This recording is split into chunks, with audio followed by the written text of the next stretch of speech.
Hello everyone, welcome back to my YouTube channel Legal World. Myself Dr. Seema Goyal. As I have started with the series on the Sales of Good Act, and in the series of Sales of Good Act, I have discussed introduction to the Sales of Good Act as well as sale and agreement to sale. Today in this video, I am going to discuss about the conditions and warranties.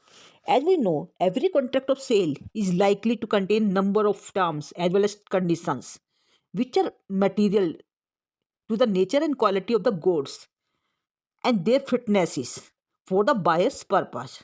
This means every such term is not likely to contain the equal importance. Thus, the condition is an arrangement which should be present at the time of happening of the another event. On the other hand, warranty is a written guarantee that is issued to the buyer by the manufacturer or the seller, committing to repair or replace the product. A condition is a fundamental stipulation of the contract of sale, whereas the warranty is an additional stipulation. So these are the two different terms which are generally used under the Sales of Good Act. If we talk about the difference between these two terms, that is condition and warranty, these two terms are different from each other. In the regard that requirement or event that should be performed before the completion of the another action, that may be termed as condition, while a warranty is a assurance that is given by the seller to the buyer about the product that the described facts are genuine. So these two terms are defined under Sales of Good Act under section 12 clause 2 and 12 clause 3 of the Sales of Good Act respectively. If we talk about the next difference between these two, the breach of condition terminates the contract. तो this means यदि आप किसी भी condition का breach किया है तो वहां पे कॉन्ट्रैक्ट को टर्मिनेट रेपुडिएट किया जा सकता है. While in on the other hand breach of warranty, buyer can claim the damages only for the breach of warranty only. If we talk about the next difference between these two, the violation of the condition may be regarded as violation of the warranty, while the violation of the warranty does not affect the condition. This means condition is a vital theme to the contract, while the warranty is ancillary. And the breach of condition may result in the termination of the contract, while on the other hand, breach of warranty, buyer can claim the damages only for the breach of warranty only. If we talk about the next difference between these two, the violation of the condition may be regarded as violation of the warranty, while the violation of the warranty does not affect the condition. This means condition is a vital theme to the contract, while the warranty is ancillary. And the breach of condition may result in the termination of the contract, while the breach of warranty may not lead to the cancellation of the contract, but may lead to the damages for the breach of warranty only. It may entitle the party for the damages. And the violating of the condition may violate the warranty also. But that is not true in the reverse case. In the case of breach of condition, the innocent party has right to resign the contract, while in the breach of warranty, every party can sue for damages only. These are the differences between these two terms.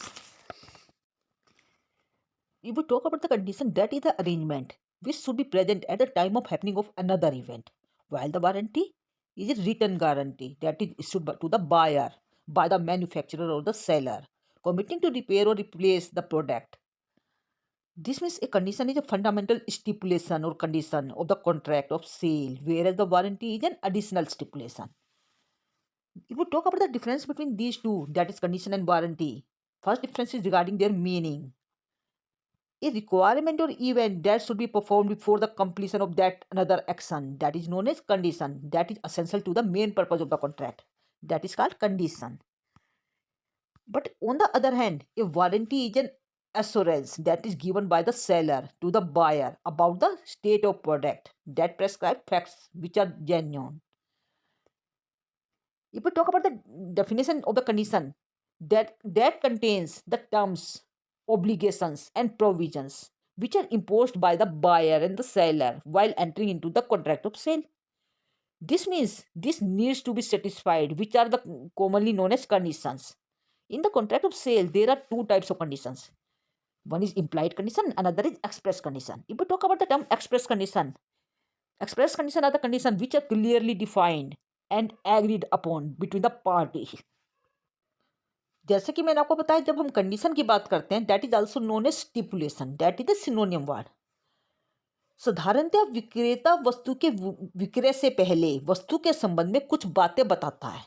जब भी आप कोई बाजार में कोई वस्तु लेने जाते हैं तो वहां पर वस्तु के संबंध में आपको कुछ बातें विक्रेता के द्वारा बताई जाती हैं और उसका विवरण भी दिया जाता है। ऐसा विवरण जो विक्रेता द्वारा या तो वस्तु के संदर्भ में मत व्यक्त करने के उद्देश्य से बताया जाए अथवा क्रेता को वस्तु खरीदने के लिए प्रेरित करने के उद्देश्य से बताया जाए। ऐसा कोई भी विवरण जो किसी तथ्य को प्रकट करे और जिसका विषय में विक्रेता को पहले से जानकारी नहीं थी, प्रतिबंध कहलाता है। एंड वस्तु विक्रय अधिनियम की धारा सेक्शन 12 क्लोज 1 के अनुसार विक्रय अनुबंध के माल के संबंध में प्रतिबंधन शर्तें आश्वासन के रूप में हो सकती हैं। प्रतिबंधन अनुबंध का एक अंग है क्योंकि क्रेता उस पर आधारित होकर ही वस्तु को खरीदता है। और ये जो प्रतिबंध है ये कुछ तरीकों से हो सकता है, जैसे कि नंबर 1 कंडीशन के द्वारा, शर्तों के द्वारा। सेल्स ऑफ गुड एक्ट के सेक्शन 12 क्लोज 2 के अनुसार कंडीशन वो प्रतिबंधन है जो अनुबंध के मुख्य उद्देश्य के लिए आवश्यक है तथा जिसका खंडन क्रेता को अनुबंध त्यागने तक का अधिकार दे देता है। जैसे कि मैंने आपको एग्जांपल दिया, एक्स एक कोई घोड़े का व्यापारी है जो वाई के पास जाता है और कहता है कि मैं एक ऐसा घोड़ा बेचना चाहता हूं जो 25 किलोमीटर प्रति घंटा की रफ्तार से दौड़ सकता है। और वाई उस घोड़े को देता है। वाई एक घोड़ा उसको देता है और कहता है कि ये तुम्हारा उद्देश्य पूरा करेगा, मतलब वो 25 किलोमीटर प्रति घंटा की रफ्तार से वो दौड़ेगा। परंतु वास्तव में क्या होता है कि यहाँ पे जो घोड़ा है वो 25 किलोमीटर की जगह 10 किलोमीटर ही दौड़ पा रहा है। यदि विक्रेता, हम ये कह रहे हैं कि जो उसने जो बात कही थी कि 25 किलोमीटर दौड़ेगा परंतु वो दौड़ पा रहा है केवल 15 किलोमीटर, तो ऐसी स्थिति में हम ये कह सकते हैं कि जो व्यापारी जो वस्तु घोड़ा खरीदने के लिए आया है तो वो अपना वाद प्रस्तुत कर सकता है कोर्ट के अंदर और इस आधार पर प्रस्तुत कर सकता है कि इस यहाँ पे जो अनुबंध हुआ था, जो कॉन्ट्रैक्ट हुआ था, उसको नकार दिया गया है, उसको त्याग दिया गया है। तो this was about the condition. Second one is warranty. यदि सेल्स ऑफ गुड एक्ट की हम बात करें तो section 12 clause 3 of the sales of good act provides the definition of warranty. वहां पे वारंटी की परिभाषा दी गई है जो अनुबंध के मुख्य उद्देश्य के लिए संपार्श्विक जिसका खंडन क्रेता को क्षतिपूर्ति के लिए वाद प्रस्तुत करने का अधिकार हो किंतु क्रेता को अस्वीकार करने अथवा अनुबंध को त्यागने का अधिकार नहीं देता।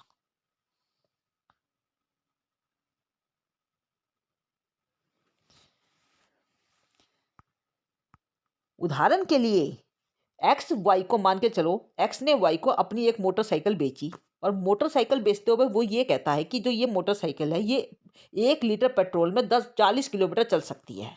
परंतु बाद में जब वाई उस मोटरसाइकिल को ले लेता और लेके जाता है तो उसे पता चलता है कि जो मोटरसाइकिल है वो 40 किलोमीटर नहीं 30 किलोमीटर प्रति घंटा की चाल से चलेगी। एक्स का जो वर्णन है, जो एक्स ने जो एक्सप्लेनेशन दी थी वो एक तरह का आश्वासन है, ना कि condition, that is only warranty. क्योंकि पक्षकार का जो अभिप्राय था वो ये कभी भी नहीं था कि मोटर का विक्रय 1 लीटर पेट्रोल में 40 किलोमीटर पर निर्भर करता है। अतः वाई को अनुबंध के परित्याग करने का यहाँ पे अधिकार नहीं है, परंतु वो क्षतिपूर्ति के लिए वाद प्रस्तुत कर सकता है। तो जैसे कि मैंने आपको बताया, यहाँ पे जब हम दोनों के शर्त एवं आश्वासन के अंतर की बात करते हैं तो सबसे पहला जो अंतर है वो प्रकृति के संदर्भ में देखा जा सकता है। शर्त अनुबंध के मुख्य उद्देश्य के लिए आवश्यक होती है, जरूरी होती है, जबकि जो आश्वासन होता है, जो वारंटी होती है, वो अनुबंध के मुख्य उद्देश्य के लिए पार्श्विक होती है, वो जरूरी नहीं होती। And the second difference is regarding the right कि पार्टीज को अधिकार क्या होगा। जैसे कि मैंने आपको बताया कि जब शर्त भंग हो जाती है तो दूसरा जो पक्षकार है उसको अनुबंध त्याग करने का पूरा अधिकार होता है, जबकि वारंटी के संदर्भ में, आश्वासन के संदर्भ में और आश्वासन भंग हो जाने पर दूसरी जो पार्टी है वो उसको त्याग नहीं सकती, केवल क्षतिपूर्ति के लिए वाद प्रस्तुत कर सकती है। And the next difference is regarding the दायित्व से मुक्ति, फ्रीडम फ्रॉम रिस्पॉन्सिबिलिटी। यदि हम शर्त की बात करें तो यदि हम शर्त का कोई भी खंडन करते हैं, यदि उसका वायलेशन करते हैं तो अनुबंध का खंडन माना जाता है। ये माना जाता है कि आपने जो कॉन्ट्रैक्ट है उसका वायलेशन किया है। इससे पीड़ित पक्षकार को केवल क्षतिपूर्ति ही प्रदान नहीं की जाती, बल्कि उसके सभी दायित्वों से मुक्त हो जाता है। यदि हम गारंटी की बात करते हैं, वारंटी की बात करते हैं, तो आश्वासन के खंडित हो जाने पर पीड़ित पक्षकार अपने दायित्वों से मुक्त नहीं हो पाता। And the next difference is regarding the legality. यदि हम शर्त की बात करते हैं तो शर्त पर ही अनुबंध की वैधता निर्भर करती है, जबकि आश्वासन की अनुबंधता के संबंध में आश्वासन अनुबंध को वैधता पर कोई प्रभाव नहीं डालता। And the last difference is regarding the भंग होना। मतलब शर्त भंग भाग को आश्वासन भंग माना जा सकता है। यदि किसी ने किसी भी शर्त का वायलेशन किया है तो वहां पे हम ये मान सकते हैं कि वहां पर उसको भंग किया गया है, जबकि आश्वासन भंग की शर्त भंग नहीं मानी जा सकती। तो these are the certain differences between the condition and warranty. यदि हम सेक्शन 13 की बात करें तो सेक्शन 13 के अंदर कुछ परिस्थितियों के बारे में जिक्र किया गया है, जहां पर यह कहा जाता है कि शर्त भंग कब आश्वासन भंग मानी जा सकती है। यदि आपने शर्त का वायलेशन किया है तो उसको ब्रीच ऑफ वारंटी भी माना जा सकता है। According to section 13 there are the two conditions, जहां विक्रय अनुबंध में कोई आवश्यक शर्त है और जिसे विक्रेता को पूरा करना है, परंतु यदि वो उस शर्त को भंग करता है तो ऐसी स्थिति में हम ये कह सकते हैं कि क्रेता को यह अधिकार होगा कि वो शर्त भंग को परित्याग कर दे और वहां पे जो उसने कॉन्ट्रैक्ट किया है वो उसको रेपुडिएट कर सकता है और वहां पे क्षतिपूर्ति के लिए वाद भी प्रस्तुत कर सकता है। फर्नीचर का थोक व्यापारी है, वो बी को 15 फरवरी को 20 कुर्सियां देने का अनुबंध करता है, परंतु वो 15 फरवरी के स्थान पर वो कुर्सियां 20 फरवरी को भेजता है। तो ऐसी स्थिति में ए जो क्रेता है उसको ये अधिकार होगा कि वो अनुबंध का त्याग कर दे, अथवा यदि वो चाहे तो वो आश्वासन भंग को मान के इसको क्षतिपूर्ति के लिए वाद भी प्रस्तुत कर सकता है। और अनुबंध के लिए मुख्य शर्त जो उसके समय अनुबंध के लिए मुख्य शर्त का समय था। सेकंड वन इज जहां विक्रय का अनुबंध अलग अलग कर सकने योग्य नहीं है तथा क्रेता ने माल अथवा उसके कुछ भाग को स्वीकार कर लिया है, अथवा यदि अनुबंध किसी विशिष्ट माल स्पेसिफिक गुड्स के लिए हो अथवा स्वामित्व क्रेता को चला गया हो, तो विपरीत अनुबंध के अभाव में क्रेता को विक्रेता द्वारा पूरी की जाने वाली शर्त भंग को आश्वासन भंग माना जा सकता है तथा क्रेता को ऐसी दशा में माल अस्वीकार करने एवं अनुबंध को समाप्त करने का कोई अधिकार नहीं होगा। वह विक्रेता पर क्षतिपूर्ति के लिए केवल वाद प्रस्तुत कर सकता है। If we talk about the kinds of conditions and warranties, शर्त एवं आश्वासन स्पष्ट एवं गर्भित हो सकते हैं। And there are certain types. कौन से टाइप हो सकते हैं? Number 1 express condition and warranty, ऐसी implied condition and implied warranty. First is express condition and express warranty. विक्रेता तथा क्रेता के बीच स्पष्ट शब्दों में व्यक्त की गई शर्त एवं आश्वासन जिन पर दोनों पक्षकार द्वारा सहमति व्यक्त कर दी गई है, तो वो स्पष्ट शर्त या अथवा आश्वासन माना जाएगा। मीन्स यदि उसे एक्सप्रेसली कंडीशन में पूरी तरह से लिखित रूप में उसको दे दिया गया है, उसको प्रकट कर दिया गया है, तो वहां पे हम ये कहेंगे कि वो जो चीज है, वो जो शर्त है, जो वो एक्सप्रेस है, स्पष्ट है। और second one is implied condition and implied warranty. यदि हम इम्प्लाइड की बात करते हैं तो उसको हम गर्भित शर्त या गर्भित आश्वासन के नाम से भी जानते हैं, जो अनुबंध में आवश्यक रूप से पूरी होनी चाहिए।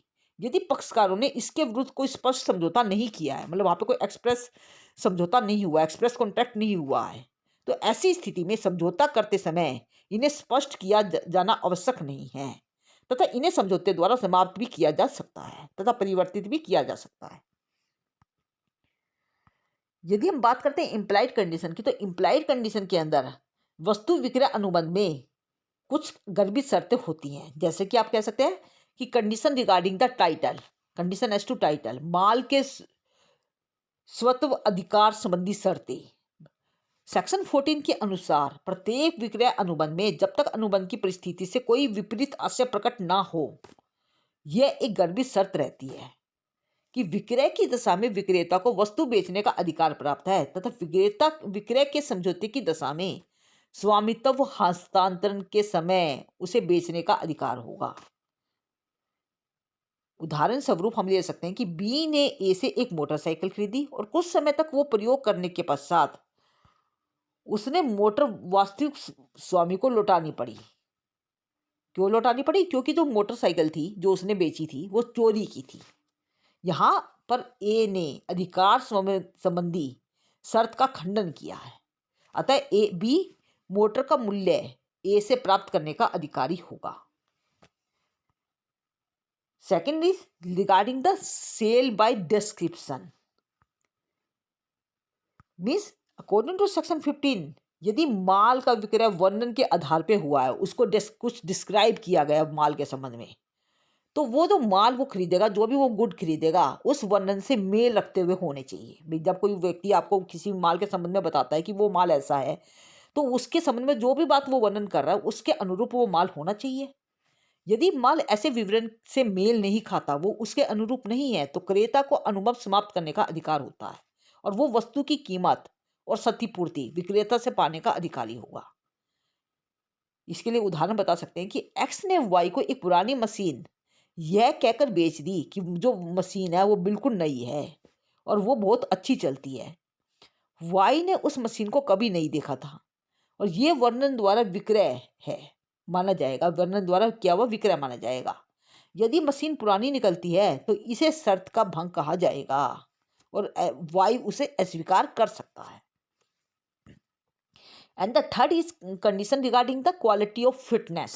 तो 16 क्लोज 1 के अनुसार जनरली ये रूल कहा गया है कि माल क्रय करते समय क्रेता को वस्तु के गुण एवं उपयुक्तता के संबंध में सावधान रहना चाहिए, जो कहते हैं कैविएट एम्पटर, कि जब भी कोई आप वस्तु खरीद के लाते हैं तो आपको पहले सावधान रहना चाहिए और माल के गुण और एवं अवगुणों के लिए अनुबंध में कोई गर्भित शर्त नहीं होनी चाहिए होती, क्योंकि वहां पर ये ऐसी कोई शर्त वहां पर डाली नहीं होती।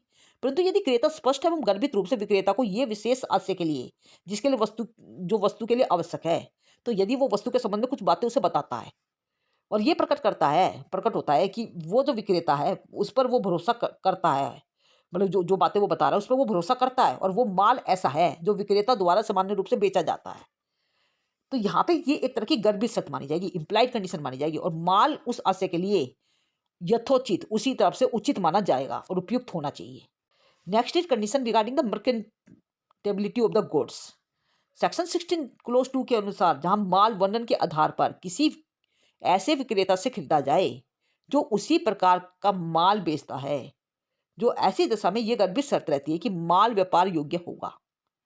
के लिए आप एक केस ले सकते हैं, that is the case regarding the Graft बनाम versus Australian Knitting Mills, that is the famous case. इस केस में क्रेता ने कुछ ऊनी नेकर क्रय किए और विक्रेता इन नेकरों का निर्माण करता था, वो उसका मैन्युफैक्चरर था। जब उन नेकरों का प्रयोग किया गया तो वहां पे जो उसके अंदर कुछ ऐसा मटेरियल लगा हुआ था जिसकी वजह से उसे खुजली की बीमारी हो गई। कोर्ट ने ये निर्णय दिया, जो नेकर उन्होंने खरीदे थे वो व्यापार के योग्य नहीं थे, उसमें अवगुण पाए गए थे और जो क्रेता थे वो नेकरों के को वापस करने का अधिकारी है। Next is condition as to the sale by sample. यदि हम सेल बाय सैंपल की बात करते हैं तो सेक्शन 17 के अनुसार जब बिक्री का अनुबंध किसी नमूने के आधार पे होता है, जब कोई आप माल लेने जाते हैं तो आपको उसका एक नमूना दिया जाता है कि माल ऐसा होगा, तो वहां पे वो जो माल है उसके संबंध में एक इम्प्लाइड कंडीशन ये मानी जाती है कि जो माल है वो उस नमूने से मेल खाना चाहिए और क्रेता को माल की नमूने से तुलना करने का उचित अवसर मिलना चाहिए और माल में कोई ऐसा दोष नहीं होना चाहिए जो नमूने के साधारण निरीक्षण से प्रकट ना हो।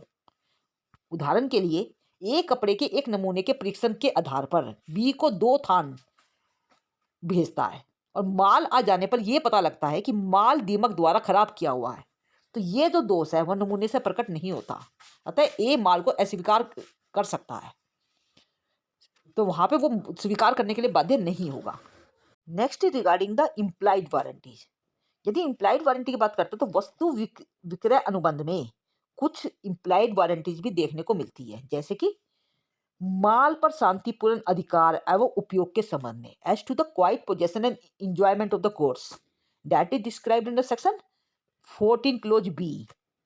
14 क्लोज बी के अनुसार क्रेता को विक्रेता की ओर से ये इम्प्लाइड वारंटी दी जा सकती है कि क्रेता माल को शांतिपूर्ण ढंग से रख सकेगा और उसका उपयोग कर सकेगा।